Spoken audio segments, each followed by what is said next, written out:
Well, good morning, everybody. This is Vivek Joshi. I'm the host of our new podcast, Aftermarket Champions. We just launched it recently. And with me today is our first ever guest, Scott Patterson. Scott is a longtime customer and friend, and he has a unique distinction and claim to fame of being literally one of our first quote unquote software customers. He never fails to remind me about this, and I'm sure he'll remind me about it a couple more times today. But with that, I want to make sure I introduce you to Scott. Scott today is a VP of the Fire Connect business at Peerless Pump, which is a division of Grundfos. He's based in Indianapolis, Indiana, and I'm pleased to welcome him to the podcast. So welcome, Scott. Thanks for joining me today. Thanks, Vivek. Scott, you and I got to know each other in 2017, about this time in 2017, I think. So it's been 6 years, which is more than dog's years in the startup land. Yeah. You've been a good customer, good friend. I'd love for people to understand a bit more about your background. So maybe you can give us a little bit of Scott's story, how you got here. Yeah, certainly. Thanks, Vivek. Thanks for your time today. Hopefully this is meaningful to folks that listen to it. So I'm Scott Patterson. I work for a company called Peerless Pump based out of Indianapolis, Indiana. I'm actually the vice president of the fire business in total, which the Fire Connect piece is a subset of that.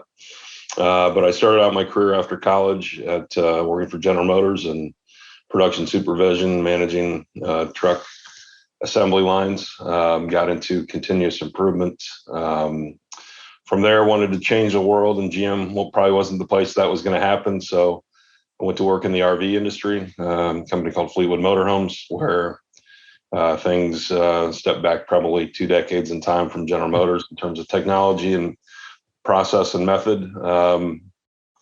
Began to make a big stink about quality and continuous improvement. So they created a job for me there, and ended up just working in the quality world within one plant, then ultimately multiple plants.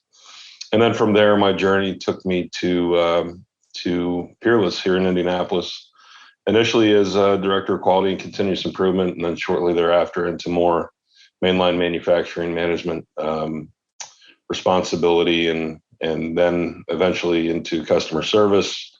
From there into service management, which is where I met Vivek. From there to our IoT solutions, and now into this vice president role for the fire business. So that's just trying to bring value to processes and to companies for the last 25 years. So that's a little bit about me. Well, that's a really great progression story, by the way. And two things. One is a correction. You're right. You're in charge of the entire fire business, which is Fire Connect, and the fire pump business, the full P&L, which is new equipment and the service side, the aftermarket Correct. side. So that's one correction. The second thing is an observation. You and I both also have something else in common. In addition to loving the business of service, I also got my start in manufacturing. So my first job in the U.S. after my MBA was running a manufacturing plant and factory floor at Johnson & Johnson. So maybe that's why we get along so well. Oh yeah, absolutely. So Scott, I think the career start you had is not dissimilar from a lot of people who start in manufacturing. You wind up at the factory floor, you wind up in quality, maybe process. Sometimes people take a little turn and go into sales. You wound up in service and aftermarket. Why did that come about? Why did you want to do that job, and what kind of led you into that role? It'd be great to understand that, the thinking behind it. Yeah, so I think the one thread in my career that I've always employed is basically listening, and whether that's listening to improve a process, probably very much a part of my continuous improvement training, black belt training, all those things. To listen, to find data for measuring different processes, and trying to understand things. So part of that led me to, and my ability to relate to and talk to customers led me to being pushed out to the forefront of some very interesting and difficult situations, warranty type situations, or disgruntled customers. And that's probably where I began to, in the RV industry, began to pick up, the art of service recovery. Mm-hmm. We had a very active and healthy service business, and quality was a part of that. Service would find it, have to deal with it, and they'd bring quality in to try to make sure it didn't happen again. And so I latched on to a couple really influential people in my career, and they we would travel the country at these RV shows and rallies, listen to customers, and then I'd go back and improve the process. So it was going into customer service from that point, getting out of core manufacturing, which is where I love manufacturing. I love processes. I love the people that make the products, all those things. But, that progression into listening to people and listening to what issues are, and then being able to take those inputs and then change processes, just led me a natural progression into service. So that's really the listening aspect, and then doing something with that feedback. And now that's grown into a number of different avenues. I just scheduled a voice of customer session with one of our major clients this morning, just to make sure that we were getting their real issues or perception issues out on the table to improve the relationship. So that's kind of how I ended up in service, being able to deal with difficult situations, listening, and then being able to operationalize those aspects. You said a couple of things, that I think 3 different things, which I think are important, but I think it's also, that's a transformation that's happening in service, right? So you said you got involved because of quality, some issues, service issues related to that. You also started listening to a lot of stuff, right? Trying to understand and then bring that back to product and quality and so on and so forth, and resolve customer issues, like you talked to the voice of the customer stuff. Yeah. But I think the third thing that you didn't say, which I look at you and observe, I've been seeing it for the last 6 years now, and I just see it in you, especially more so in the last couple of years, is that in addition, part of the listening trick is knowing what the customers aren't saying, and then building something around it, right? So when I think of service and service transformation, look, you and I grew up in what I would call the break fix service days, right? Stuff breaks, warranty happens, things happen, go send somebody out, get it fixed. But a lot of service, where it's headed to now, is doing exactly what you're doing. It says, hey, what are they saying and what are they not saying? And I think that's one of the unique attributes that I've observed about you, is that you have this listening ability to parse through what's not happening. And so help me understand with that last thread, how did you get involved? Actually, the 2 parts of it. One is, how did you parlay that into your service role when we met you? Mm-hmm. And then how did you parlay that into the Fire Connect role? Because that is an innovation aspect that you guys did. So that's also part of those, in my mind, that's how you brought those 3 things together. Does that make sense? Certainly. And I think what I would call, I often talk about, you got to jump on a boat from a dock. Sometimes you're in, you can pull it pretty tight to the dock and take the small step. And sometimes, your brother-in-law is driving by at 20 miles an hour and you got to jump on the boat. And so, one of the things that I'm taking a lot of different input and trying to synthesize that information. And so that's kind of from those, and then where you may not have data, or you may not be able to, you've got, it's where your gut feel comes in. Being able to synthesize those things, there's a human nature aspect of it. Mm-hmm. And then really just look around the corner and say, where is this going? See, I'm a lifelong learner. I'm a voracious consumer of podcasts and trying to build my knowledge base always. And I'm listening and trying to hire people smarter than me, that have different points of view, befriend people like yourself who are industry experts to try to understand where things are going and then make it make sense to us. So that's that's just, I don't know if it's innate or if it's, part of it's strategic, because, you have to pick up knowledge. You have to figure out strategies for things. But I've always been able to do that to some degree. It's becoming more critical now, and more strategic roles, planning the business for the next, 3 to 5 to 7 years. Yeah. The IoT aspect of what we're doing and what, how we've been at it for a number of years, 10 years, but I was in the ground floor of that, and just listening and understanding and be able to take a lot of different inputs, synthesize it, and make it make sense, operationalize it, and then help it become, or make it become, transformational. Mm-hmm. So IoT is obviously something that's really big and critical. Sensors have been around for a long time, but actually doing more with them. Mm-hmm. And then commercializing things. That's where we are now, is trying to commercialize our technology, and we're beginning to have really good success, but it's still early days for our industry. And but yeah, it's synthesizing the many inputs that you get and being mindful enough to know what you know and know what you don't know, and then bring in other points of view when you need the help. Yeah. That's actually interesting. And I'm going to use that as a segue to go back 6 years. When we first met you, you said you were a service director. I think you were in the central part of the country, if I remember correctly, as in that was your territory. You had three of the peers, but you were kind of leading the charge, if you may. There was something going on in your head. There was something you were struggling with. And, to some degree, what I want to understand is it's kind of making you rewind a bit 6 years, if you may. What is going on in your mind? What were you transforming, coming back to the transformation word? And what is it about Entytle that was resonating with you in terms of solving that problem? Because I really want to understand what problem you were trying to solve in the transformation journey, because I think that's really part of the story here and your career as well.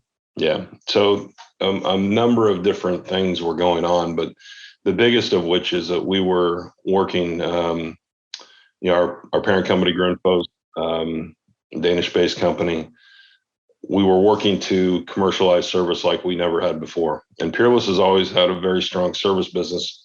We just had our 100-year anniversary this year. And so we've got a legacy installed base of products, and some that last 50 to 60 years, right? Yeah. So it's not uncommon for us to pull a pump out of the ground and do huge pumps. If they're fairly well maintained, they'll last a long time. And so, we're really good at that. We're less good at, and that's reactionary break fix type service, right? So but we know that we probably only really touched about, from our repair standpoint, less than 5% of the assets activity that we had going on serial numbers that we could track, less than 15%. And so somebody was doing service on our assets, right? So we wanted to commercialize our ability and leverage our ability in our network of service locations. And so, we have Grundfos, the parent company, multiple locations around the country, but not much knowledge of the Peerless installed base or traditional customers. So we were looking for a way to take our many, over the years, our many ways that we captured this installed base information and synthesize it, put it into one engine, and spit something out that could help us make more money. And so we began to look for those solutions, building it ourselves, putting a UI on the front end of something, do whatever it may be. And we luckily stumbled across you. I think one of your guys at the time must have seen my new LinkedIn profile, and he sent me an email about Entytle. So we clicked on it. From there, I refused to click on anything else because it's been years of work. Yeah. But it led us to, we really wanted to visualize our data. We wanted to make it simpler for folks that didn't have 30 years of experience with Peerless. It's not uncommon to have 30 years of experience. We've had individuals with 60 years of experience recently retire. That's amazing. So we were trying to make it easier for a broader sales force and support network throughout the U.S. to utilize the Peerless installed base. And so we had some early success with, out in your former neck of the woods in the San Francisco Bay Area, giving about 100 potential sites to one of our colleagues, and that work actually turned into 2 jobs that were well over $1 million worth of revenue over the course of a couple of years. So that led us to an investment in an installed base tool, which ultimately led us to be your first customer on the software. So that we didn't know at the time. But I'm eternally grateful for that, Scott. Thank you very much. Yeah. But there's something you said also, which actually 2 things you said which are important for me to highlight for our audience as well, right? we talk about the transformation journey. I mean, this started in 2017 and might have started before that because that's how we stumbled across what you and Shehzad and others were doing back then. So the journey is long invariably. People expect magic. People expect, instant gratification, but it isn't so. I think that's an important thing I want to make sure we highlight to our audience as well. The other word you've used a couple of times, which is I think is really important, and I think it's I think what differentiates guys like you from some other people that we see in the business today, which is you've used the word synthesis a number of times. And when I think of you and some of the other folks we're going to interview for the next few episodes out here, I think I hate to use the word superpower, we're going to use it. That's a superpower that most of you have, which is you're synthesizing a whole bunch of different inputs and trying to connect dots, as I call it, and make sense of it and apply it to your thing, right? So it's 2 points here. One is the transformation journey is long. I'd love to hear a little bit of your take on that. And then I want to also you to come back to this synthesis stuff, because that's a incredibly underappreciated attribute in transformation leaders, right? Yeah. So maybe I'd love to hear your thoughts on both, if you don't mind. Yeah, I'll probably start with the synthesis topic first. It's something I was fortunate enough to and part of it is probably just a learned behavior, but part of it was emphasized. I actually took an MBA at University of Tennessee in 2008, executive MBA, and that was a part of. I mean, it was hammered home. The first assignment was, get to the point, synthesize information quickly, and take all of these things, all of these inputs, and make it make sense to your business and make it make sense to your people, so you can be transformational. Yeah. And so that's I've gotten better at that over the years, and it's becoming working within a system, which I was really great. It was great to grow up at General Motors. I mean, I'm so thankful for that opportunity in a traditional, in a wonderful way to bring up new leaders. I actually encourage people to find a big company to go to work for before you go to work for a small company, because I agree. Does help you, gives you discipline, and gives you gives you a lot of resources that you may or may not have in a smaller company. It slots you into a position as opposed to having a really wide job description, and right. That's great too at some point, but it's good to understand how to be a part of a team. So synthesizing information is just something that it's probably experiential, but it's also intentional. And that can come from it's all your data inputs. It's see, hear, learn, read, get told, and the people that are around you, watching what works, what doesn't work. So that's, how do you apply that to the transformation journey you've been on? Because again, you've been continuously synthesizing all kinds of inputs from all kinds of people as you've done this journey for the last 6 years or more, right? Yeah. How has that manifested itself? Yeah. So, there's been a couple of threads, right? So driving, I often call it the red thread, but driving value is continuing to drive the value to the company, and trying to make sure that the things that I know that are going to move the needle are like, I know installed base moves the needle. And we've had more success and less success at times as we've been either invested or not invested in the people to use the tool. So I think making sure you're grabbing enough information to support and drive your transformation. Transformational activities are, I just saw this on another podcast, a lot harder to do in a transformational digital activities from a change management standpoint than it is process change management on the shop floor. We have, I guess it's been about being a bit stubborn, knowing that this will work, but also just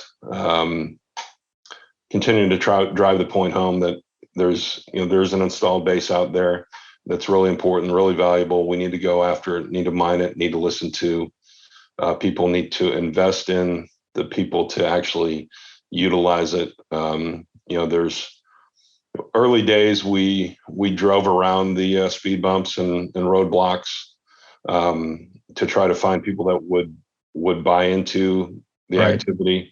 Now we're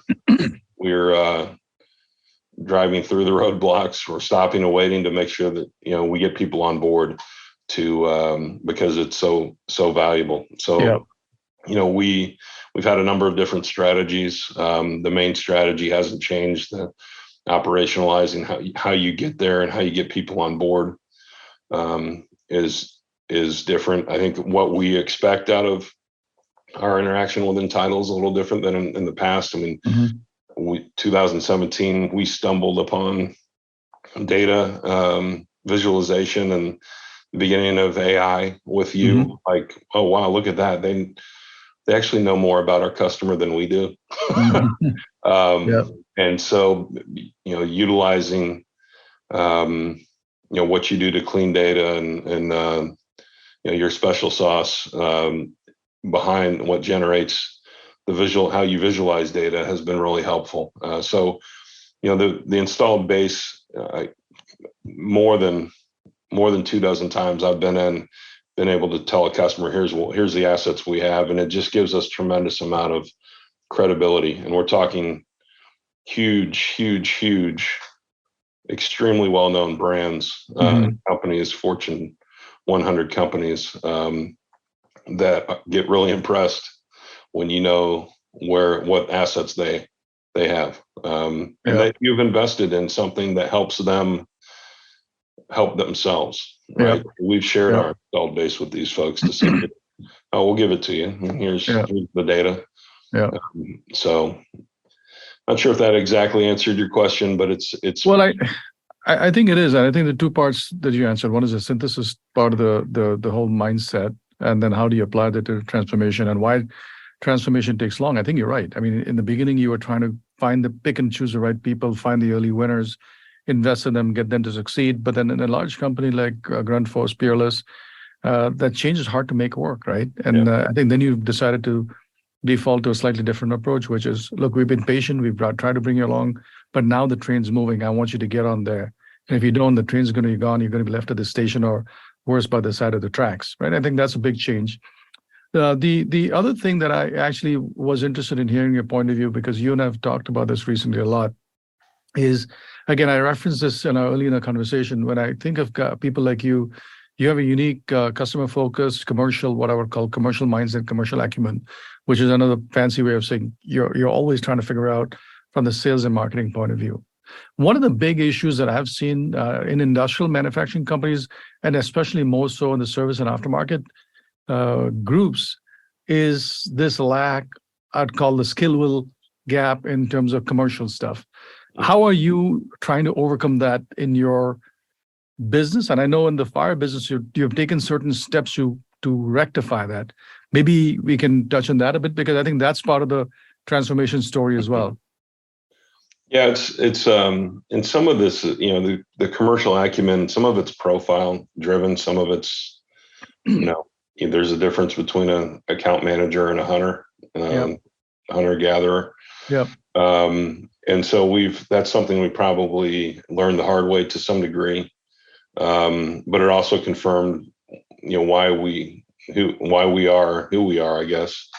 And then how to begin to change what we want to be for the future. This trend toward, we don't want more customers. We just want more. we want more volume with more money, more revenue.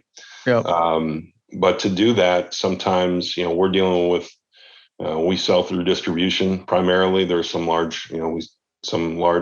jobs that we'll take direct, or some clients that prefer us to go direct to them. But we want to pull our business, influence the end user, pull that through our distribution, provide value to our distribution to grow their business, but also, we want them to fly the Peerless flag the highest. We want them to think about us the most. We want them to be the most aggressive. So I think the one thing that I've seen, and it's really not a commercial acumen, but it's more of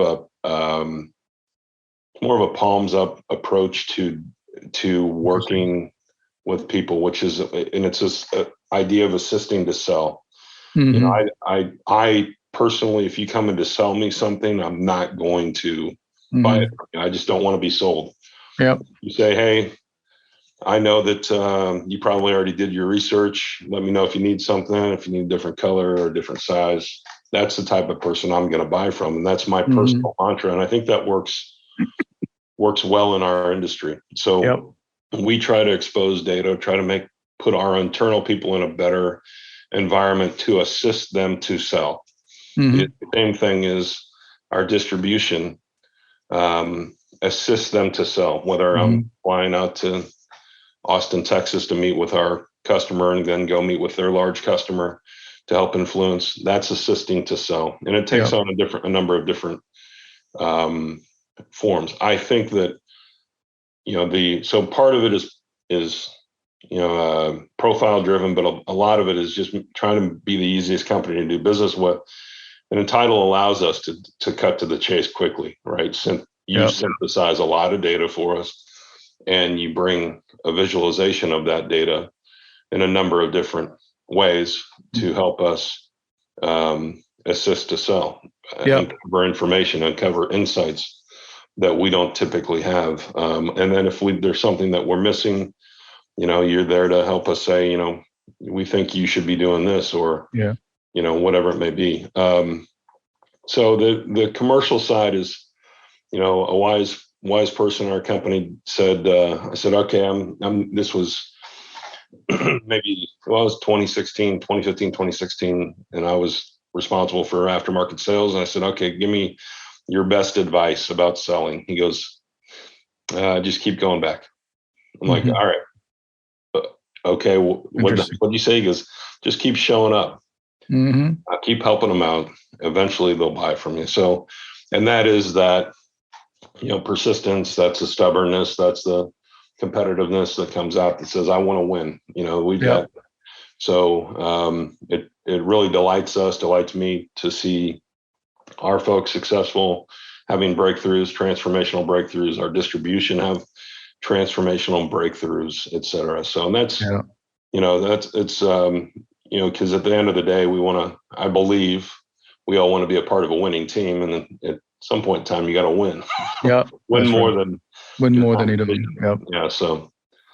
No, that's actually important. And I think what you said on just show up and keep showing up every day is the persistence and the grit and the resilience is really an underappreciated part of the sales story, by the way, right? You know me, some of our colleagues, and I keep telling them the same thing. Like, look, the two different lessons. One is you only win the races you start, so you got to show up.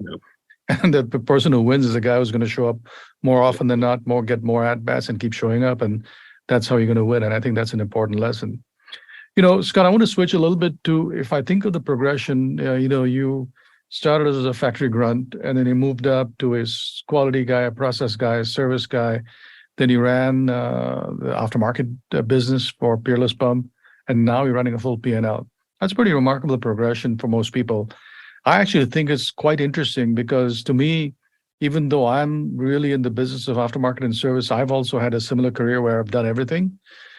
I'm seeing that shift start happening. Is it just my imagination that there are people like you who are now coming through the service business and becoming P&L leaders? Or is it just that my customer base and people like you are just self-selected because I gravitate to folks like you? What is it? Is it my bias, or is it a trend you're seeing now? It may be a little bit of both, but no, I think we know this. We've talked about this, that industrials are trying to unlock the next key to growth, and aftermarket commercialization, getting closer to your end user. Those strategies, like, there's nothing here that I've said that is my own thought, right? I'm still shamelessly, and I've synthesize it, implement it. Early in my career, I thought I had to have all the original thought and do all that stuff and make the best PowerPoint and do all the, the cool branding for the and-on boards and the dashboards. And now I realize it's just, listen, it is synthesizing information. It's moving the needle. It's transforming things. So I do think that there's probably, the aftermarket topic has gotten a lot of, internally within companies, a lot of investment, because of the high margins and perceived lack of penetration into that space. It is also differentiator against competition, right? The company that's selling a knockoff or some other cheaper solution. So it's a way to endear yourself to customers, and that tends to put you into somebody in the aftermarket leadership and into board meetings and other places where they get maybe a little bit more. And, the topics are IoT and installed base, and not utilization of labor, right? Yeah, So, right. I mean, that's a topic down the road, but it's not the topic that everybody wants to discuss right lean away into and lock into and invest into. And so maybe it is a little bit of both. You've just found some guys that listen and want to change and transform, and then they also are those that are doing changing old industrial companies, like for the next wave of growth, or preparing it, transforming it into what it should be in 2023 and into the next couple of decades. So I think you're right. Probably bolstered by the fact that all of the guys before us have made their money, and now they're on a beach and somewhere, and I'm not. So they're aging out, retiring. That's right. No, but I think I'm just the last guy staying. I just stayed around long enough, apparently. Sometimes hanging around the hoop is always a good thing. Exactly. But I think the points you made are really important, right? And I think you're right. It's both. I think there's a recognition that this business is great. You take this forgotten business and make it successful, which is what you did. That brings you into the boardrooms, into the senior executive discussions, gives you a seat at the table. And that seat at the table gives you exposure to start getting other at-bats that you probably wouldn't have got otherwise. And I'm seeing that across the board. And most of our customers, interestingly enough, Scott, is they've followed very similar paths. Maybe somebody's in finance, or maybe somebody's in quality, maybe somebody was an engineer, but they've taken these steps, established themselves. And maybe I'd like to kind of give you my 2 cents in it, because you and I both have daughters about the same age, and my daughter asked me, Dad, what are the lessons you want to give some young people like me? And I said them very simple, right? You own a number, you deliver that number. You own a commitment, get it done, and then make sure you never let people down, right? This sounds really trite and trivial, but those 3 things make a difference. And when I think of the stories you've told me so far in terms of your background and what you did, I guarantee you those 3 elements were the work for you to get to where you're today. Yeah. Right? So. Yeah, and it's interesting. It used to be coming up through General Motors and then Fleetwood Motorhomes. They wanted you to get to the point where you could own a number, right? They wanted to make sure that, and that is the one thing that I think is important. And I'm not as rigid in what I think somebody should follow from a career progression in certain roles. I just am not that way, but I do think there's tremendous value in owning a number, whether that's delivering a sales target, monthly sales target, or quarterly or annually, or whether it's a shipment target. Making sure you're on time, whatever that is, in the manufacturing operations, going the extra mile to make sure delight your customers, those types of things. I think there is a tremendous value in that semi-stressful activity that drives your behavior, helps shape that behavior to help shape the outcome of the business, and that gives you the ability to then progress from there. So I've owned that number, owned that shipment target, owned that sales target, owned that forecast, all those things over the years, and it does give you a different tempo, pace, sense of responsibility, teamwork, all those things. So. What's left unsaid on that is it brings you huge credibility, right? The moment people say, I can count on Scott to do certain things repeatedly, you automatically build up this credibility bank that then allows people to take a chance in you when you may not have a right to have that chance otherwise. Right. I think that's important. Yeah, absolutely. And that's a build upon, that's something that's important. Deliver on your promise. Don't overpromise. Don't sandbag. Don't sandbag, because that's bad too. But try to deliver on what you say you're going to do. Be Scott, realistic and not irrationally exuberant to totally. take it all on, which is probably one of my blind spots. I like to think I have superpowers and can do more, but I check myself every day, so it's good. We all sometimes tend to be more confident than we need to be, but that's okay. That's what sometimes got us to where we did. Yeah. Scott, we've been talking about half an hour. I want to be mindful of your time. When I think of the progression, the aftermarket business, now the full P&L, what are maybe a couple of pieces of advice you can give aspiring aftermarket leaders who want to eventually, wind up in a place like you are today? Yeah. What's a good way to kind of summarize for them things they should think about? Yeah. So understand your business, know your customer, and then understand your strategy and be able to hook your strategy to your personal work product to that strategy. I believe that, and then I've gotten better at storytelling. I probably tell too many stories. I'm trying to get away from so much of that. But there is a story to be told, and it's a way to endear yourself to the people around you to make change happen. I would advise folks to work. I always work within an existing system, and then learn how to become transformational. Figure out how to become transformational, and a lot of it is deliver on your promise, but make it your own. You've got, if I'm passionate about what we do, the people are amazing that I work with. It's probably the one real reason I'm still there is our team is awesome, and I feel like I have a responsibility to make them successful too.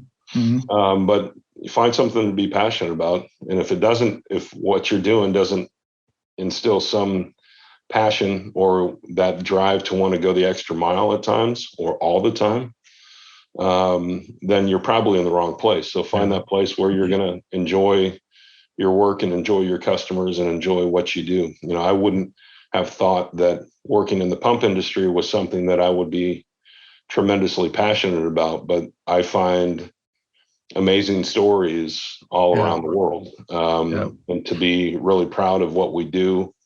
The city I live in, that produces 25 million gallons of water a day. I would say the Peerless pump is involved in that 25 million gallons of water. So all the sprinklers and all the toilets and everything else that is using water is enabled by a Peerless product. So that's pretty cool. We've got fire pumps in the 7 tallest buildings in the world, which is pretty cool.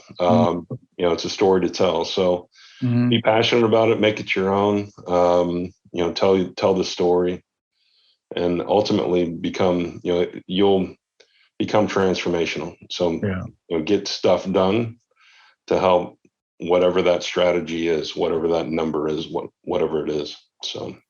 I think those are very wise words, Scott. And I think if I were to kind of summarize the last 35, 40 minutes that we just spent together, I think the 3 or 4 things that are taken away. And I think the first part is, I think the listening skills that you talked about, the ability to be customer empathetic and listen to what's going on, both said and unsaid, that really is a part of the story.